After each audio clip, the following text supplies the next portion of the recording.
Window blinds and shades should do more than just provide privacy for your home. Any window treatment can be used for privacy or to provide protection from harsh sunlight or allow air and scenic views to come into your rooms. But with a little imagination and creativity, you can create Roman shades whose uses can range from strictly protection from the sun to purely decorative to being very cost-effective because of their potential high insulation properties.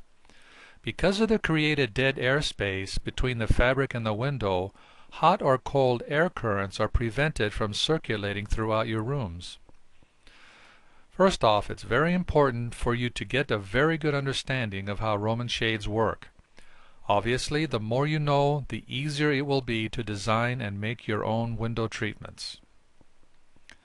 There's a very large variety of Roman shades. Besides a classic Roman shade, there is the hobbled, relaxed, and even a top-down fold shade for those looking for the unique. The classic Roman shade pulls from the bottom up when it is opened.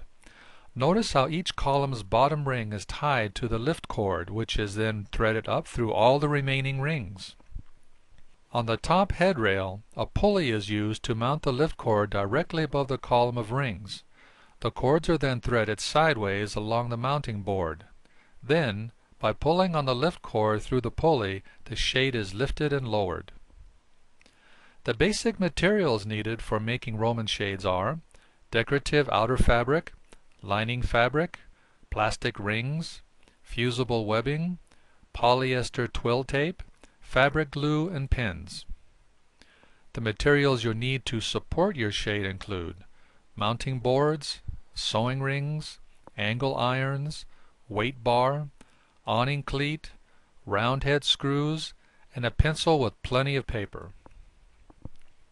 Following is an overview of the most common techniques for making Roman shades. This won't give you enough instruction on how to actually make a shade, but it will give you an idea of how it's done.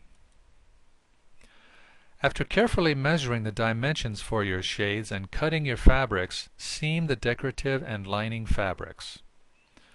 Lay out the decorative fabric on a flat surface and place the lining fabric on top of the decorative fabric. Then pin them together in place. Mark lines across the top and bottom. Then repeat on the left and right sides. Also, mark for placement rings along the horizontal rows at the upper edge of the hem. Tape or pin twill tape to the working surface of the fabrics. Stitch the hem in place by stitching the tapes, and pin the twill tape to the ring marks. Here's where you can let your imagination and creativity loose and come up with all sorts of interesting patterns and unique ideas for your Roman shades. Continue stitching until you're happy with your creation. Then, cut and tie the cord for the first row, secured through the pulley, snugly to the bottom ring. Be sure to apply fabric glue to the knots to prevent them from fraying or coming untied over time. Finally, screw the awning cleat and other mounting hardware securely into your window frame or wall. Then, step back and enjoy your new beautiful Roman shade. Learn more about Roman shades. Please visit our website, http://blindsonly.com.